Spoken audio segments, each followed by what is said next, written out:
Assalamualaikum ekran oldidagi qadrli ko'rmanlar. Men hozir ko'rib turayotganinglardek Istanbulning Zaytunburnuga joylashgan Uyg'urzada doktorxonasida bugun bu yerda Uyg'ur tibobatida g'albilik natijalarga erishgan doktorimiz Shamshnur xonimni ziyorat qilamiz. Avval Shamshnur xonim o'zini bir tanishtirib bergan bo'lsa. Assalomu alaykum Istiqlal TV ko'rmanlari. Mening ismim Shamshnur G'ofur. Men 1987-yili Tunji Qara Uyg'ur tibobat oliy texnikumining Tunji Qara o'quvchisi bo'lib qabul qilindim. Yana 91-yili o'qish bitirgan bo'ldik. Yani 4 yillik sinfda o'qidim. Undan keyin 1999-yili atalmış Şinjan Üniversitede bu yerda to'liq kurs o'qigan bo'ldim. Undan keyin yana davamlı xizmat qildik. Yani davamlı o'zimizni yetishtirish jarayonida yana 2006-yili yani Uyghur tibabati to'liq kurs ichilgan bo'ldi. Undan yana Tunji Qara Uyghur tibobat kursida to'liq kursda yani 2 yil qayta o'qigan bo'ldim. Shunda qilib 2 to'liq kurs bitirdim. Hozir qadar meni Turkiyaga kelib, Turkiyaga kelgandan beri men ba'zi turklarning doktorxonasida, ba'zi o'zimnikida bo'lib, asosan o'zim 2013dan boshlab bu doktorxonamni ichib kivatama. Hozir endi bizningki azaldan qilib kelgan ishimiz ustoz shogirdlik masalasi bo'lib keldi. Ustozlarimiz bu shogird yetishtirish bilan bu ishni birinchi qadam dars berganda sizlar shogird yetishtirsizlar degan bo'lg'achqa bizningki peshqadam ustozimiz Abdumut Yusuf Damollamni bu yerda tilga olmay turmayman. Ustozimizningki bu büyük töpsi sayesinde biz bu hazır kadar usta şagird bulup geldik. Hem de bizden bundan keyin şagirdlarni yetiştirish maqsadida biz bu hem o'qitishni hem bu nazariya ilmini taraqqiy qildirish va qo'g'dash o'zimizniki chet eldagi muacirat yaşayotgan Uyg'urlarning bu ilmga, yani Uyg'ur tibobat kasbiga varislik qilish bizning bosh tortib bo'lmaydigan majburiyatimiz, mas'uliyatimiz deb qaragan bo'lg'achqa, men bu yerda ham doktorxonamning sharoitidan foydalanib kasallarni ilish, davolash ishlar bilan shug'ullan bo'lsam, yana bir tarafdan shogird yetishtirish bilan meşgul bulduk. Hazır şu yanımızda bir 15 tane o'quvchimiz var. Bu o'quvchimiz hazır her qaysi fanlarda muntazam shu bizningki vatanda o'qigan Uyg'ur tibobat oliy texnikumimizning darsligini o'qitadi. Musada ko'rinarli natijaga erishishimiz uchun yani bu ikki xil nimada sahada tirishyapmiz. Inshaalloh Alloh nasib qilsa bularni ro'yobga chiqsa. İnşallah. Köpten köp rahmet. Ondan sonra Shamshnurada bizga shu Uyg'ur tibobatini qisqagina qilib bir tushuntirib bergan bo'lsangiz.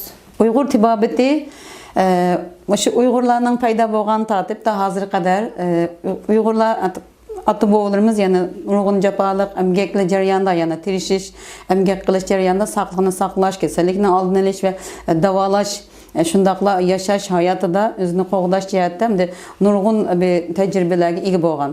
Bu tajribalarni bizgacha kelgan bu Uyg'ur tibobati bir uzoq tarixdan beri emgakchan Uyg'ur xalqimizningki bizga yetib kelgan bir mevasi deb qaraymiz.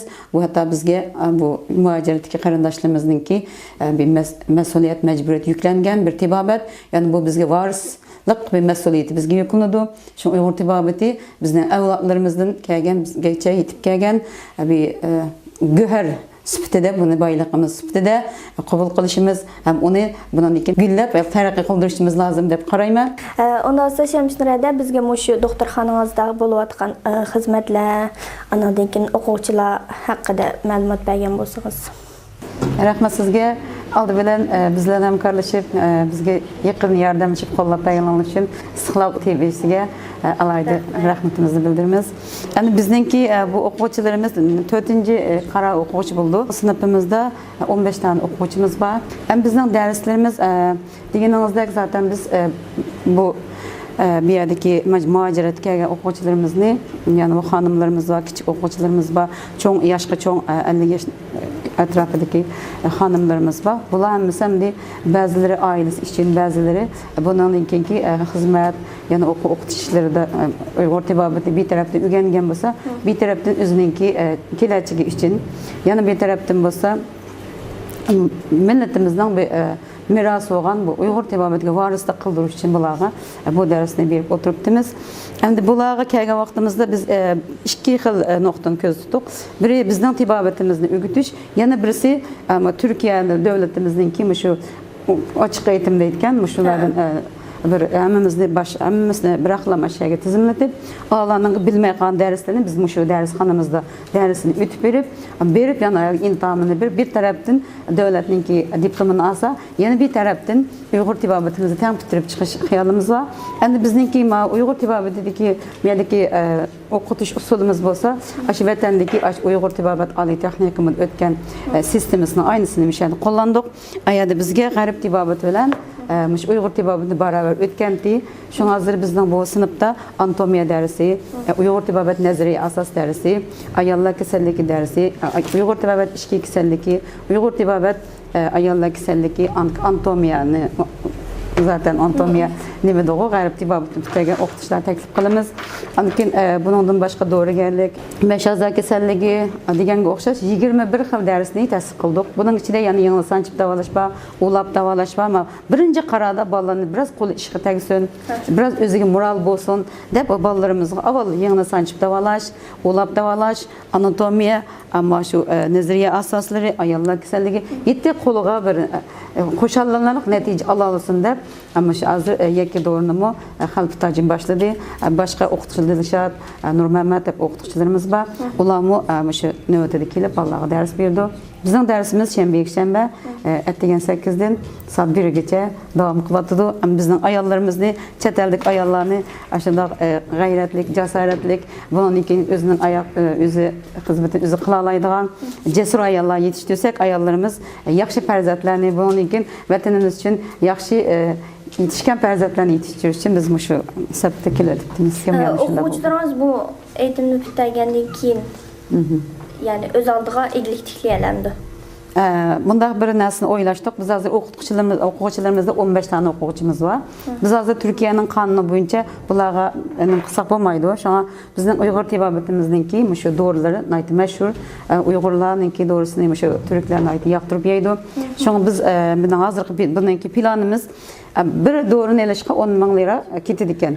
İqtisatını oylaşmasak olmaydı. Her okuyucudan en azında bir yere 2 bin pul yığsak, aş pullağa bir doğru namasak hemen mervayet etsek onun ruhsatını alımız. Ruhsatını edip Moşa sınıfının namı da bulduğu nasip olsa bu şu doğru. Moşa sınıfının namı da boğan ki Moşa sınıfının şekli bu balataki keselini tutup, tomuğunu tutup ya davalıqdaki şekilde emez. Hem iqtisat cihati kıyınıldı, hem güneş cihati kıyınıldı. Şu an aval doğru setişini kılıp bizdenki şirketlerimiz varken şuna çıraylık paketlep kıpırdı. Biz bunun izinini elip, Türkiye'nin ruhsatını elip, ruhsatlık doğru kılıp setiş için bu doğrunu işlep çıkarımız Xudayım bursa bunun bir ikinci planda. Bunu kıp olğandan keyin bular hemmisi şu tordan satamdı, aldığı kelgeligi satamdı, şahçılık satamdı. Qandaq setiş nemesini bunu yani qayt ögütümüz. Bular şunu setip bizning turmuşunu qamdığaç bir taraftan okuşunu davamlaştırdı. Bizning bu hem mervayetimizni satqan bulumuz, Türklerini davalagan bulumuz. Muşu cihati taraqqiy qilib bansaq, yana bu milli eğitimdeki Anandan keyin bu yana muşundaq taraqqiy qilgandan keyin yana 2-nji, 3-nji, 4-nji, 5-nji doğrularını yana aşı pulumuzdan aylandırıp masak bir taraftan şirket şeklinde bağımız, bir taraftan okuş şeklinde bağımız, yana bir taraftan devletninki diplomanı yani bazı fitoterapi deyimiz, yana başka DSN de etkenimiz, aşının okşaş fizik tedavi degендek, yoki masaj tedavi degендek. Muşununki kenişkilerini Milli Eğitim Bakanlığı'nı verdiğin nesler olsa, yoki bu özaldık iş kılalaydıgan bundaq şekilde kenişkilerini iliş için çokum biz şu açık eğitimge başvurumuz.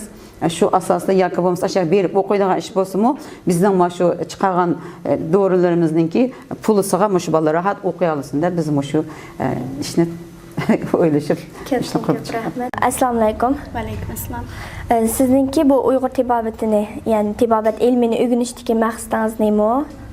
Muş hakkında azraq tushuncha bergan bo'lsangiz. Aleyküm assalam. Ben bu mirasim terbiyeleş kursunun 4. qarorliq o'quvchisi. Mening Uyghur tebabetini öğrenişdeki maqsadim ajdatlarimizning Uyghur tebabetiga varislik qilish va uni taraqqiy qildirish. Birinchi maqsadim muajiratdagi Uyghur qarindoshlarimizningki sog'liqni saqlash jihatida yardımcı bulup bir iş yeri açmakçı inşallah. Menimki Uyghur tibabetini öğrenişlik məqsədim bu əcdadlarımız qalğan tibabetini varislik qilish, şundaqla bu Uyghur tibabetini dunyoga tanıtış. Onundan başqa muhacirat yaşayotgan, nurg'unlagan qiyinchilik chekayotgan Uyghur analarımız var.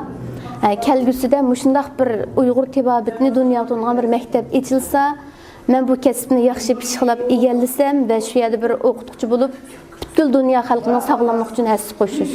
Ko'pdan ko'p rahmat.